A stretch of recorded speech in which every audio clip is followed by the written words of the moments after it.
Assalamualaikum warahmatullahi wabarakatuh. Kami dari kelompok 1 akan menjelaskan tentang konsep ekologi industri sebagai sistem ekologi. Konsep ekologi industri sebagai sistem ekologi. Pada dasarnya, ekologi industri merupakan suatu pendekatan manajemen lingkungan di mana suatu sistem tidak dilihat secara terpisah dengan sistem sekelilingnya, tetapi merupakan bagian utuh yang saling mendukung dalam rangka mengoptimalkan siklus material ketika suatu bahan baku diproses menjadi produk. Ekologi industri dirancang agar suatu sistem berintegrasi antar industri menyerupai ekosistem yang ada di alam, sehingga interaksi antar industri dalam sistem ekologi industri berlangsung secara alam. Ide ekologi industri dianalogikan dengan sistem ekologi alam yang biasanya digerakkan oleh matahari ekosistem, termasuk di dalamnya hubungan mutualisme antar berbagai jasad, pranik, dan lingkungan sekitarnya, di mana terjadinya pertukaran material melalui suatu siklus besar. Idealnya, sistem yang dibangun dalam ekologi industri juga mengikuti siklus tertutup, sehingga dapat mengefisiensikan penggunaan sumber daya alam, bahkan melengkapi atau memperkaya sumber daya alam itu sendiri. Tujuan utama ekologi industri adalah untuk memajukan dan melaksanakan konsep-konsep pembangunan berkelanjutan, baik itu secara global, regional, ataupun tingkat lokal, dengan mencoba menemukan antara kebutuhan generasi sekarang dengan generasi yang akan datang. Konsep ekologi industri terikat secara dekat dengan proses produksi bersih atau cleaner production dan merupakan komplementer satu dengan lainnya. Kedua konsep melibatkan pencegahan pencemaran dalam rangka melindungi lingkungan dan meningkatkan efisiensi ekonomi. Produksi bersih lebih memfokuskan pada aspek pengurangan limbah, sementara ekologi industri lebih menekankan pada pendauran suatu limbah yang terbentuknya tidak bisa dihindari. Dengan mensinergikan antara unit satu dengan lainnya atau antara satu industri dengan industri lainnya. Selain terjadi pemanfaatan suatu material yang dihasilkan oleh satu unit oleh unit lainnya, juga dimungkinkan terjadinya integrasi energi dari suatu unit oleh unit lainnya di dalam suatu kawasan. Ada 4 konsep ekologi industri, yaitu 1. Optimasi penggunaan sumber daya. Dalam kawasan ini, industri-industri bekerja sama untuk mengoptimasi penggunaan sumber daya yang ada, sehingga limbah industri yang dihasilkan bisa diminimalisasi. 2. Siklus material yang tertutup dan minimalisasi emisi. Siklus material yang tertutup dapat memberikan keuntungan masing-masing industri yang terlibat membutuhkan energi yang jauh lebih kecil karena dibantu oleh pasokan dari energi alternatif yang bersumber dari limbah industri-industri lain. Dengan demikian, dampak lingkungan yang dihasilkan bisa diminimalisir. 3. Proses dematerialisasi. Proses dematerialisasi relatif menjelaskan bahwa suatu proses produksi dan jasa diusahakan dapat menghasilkan produk dan jasa yang sebesar-besarnya dari penggunaan bahan baku yang ada.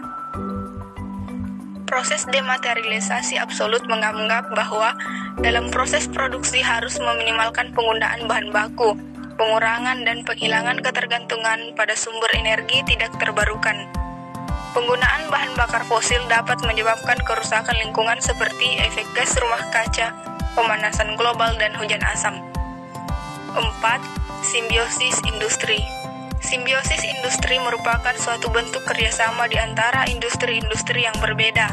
Bentuk kerjasama ini dapat meningkatkan keuntungan masing-masing industri dan pada akhirnya berdampak positif pada lingkungan. Dalam proses simbiosis ini, limbah suatu industri diolah menjadi bahan-bahan industri lain. Proses simbiosis ini akan sangat efektif jika komponen-komponen industri tersebut tertata dalam suatu kawasan industri terpadu atau eko-industrial. Prinsip kunci pembangunan yang berkelanjutan yang tujuan ekologi industri yaitu 1. Penggunaan sumber daya alam yang berkelanjutan.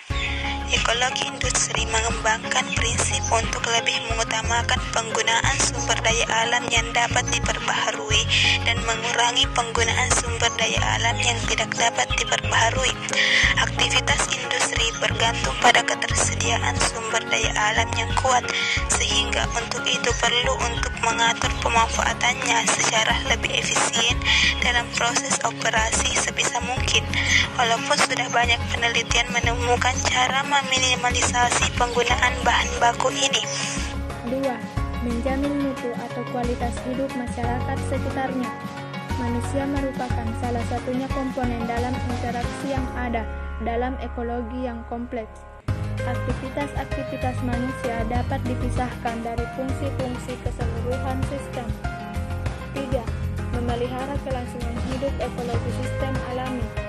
Tantangan yang utama bagi pembangunan berkelanjutan adalah bagaimana upaya untuk mencapai suatu keadilan bagi antar generasi dan antar masyarakat, menghabiskan sumber daya alam, dan merusak kualitas ekologi demi mencapai tujuan jangka pendek dapat membahayakan kemampuan generasi mendatang untuk memenuhi kebutuhan hidup mereka.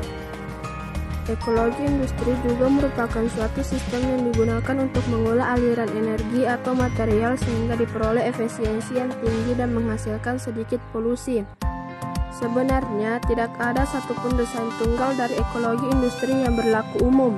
Semua tahapan yang dilalui ini berbentuk dalam suatu sistem yang disebut dengan sistem tertutup, di mana semua sisa produksi dapat pulih kembali. Ada 3 metabolisme alami yang dibawakan oleh konsep ekologi industri. Pertama, metabolisme industri merupakan integrasi menyeluruh dari sekumpulan proses fisik yang mengubah bahan baku dan energi menjadi produk akhir dan limbah dalam keadaan steady state atau tunak. Yang kedua, metabolisme industri dapat diuji sebagai sebuah unit operasi secara individu dalam sebuah proses produksi secara industri pada level pabrik maupun global. Ketiga, ekologi industri dianggap sebagai suatu hal yang dianalogikan antara metabolisme biologi dan metabolisme industri adalah konsep daur ulang. Strategi untuk mengimplementasikan konsep ekologi industri ada 4 macam elemen utama, yaitu antara lain 1. Mengoptimasi penggunaan sumber daya yang ada. 2. Membuat siklus material yang tertutup dan meminimalkan emisi. 3. Proses dematerialisasi. Dan yang keempat, penggunaan dan penghilang ketergantungan pada sumber energi yang tidak terbarukan. Sekian materi dari kami. Terima kasih atas waktu dan perhatiannya. Semoga dapat bermanfaat untuk kalian semua. Dan apabila ada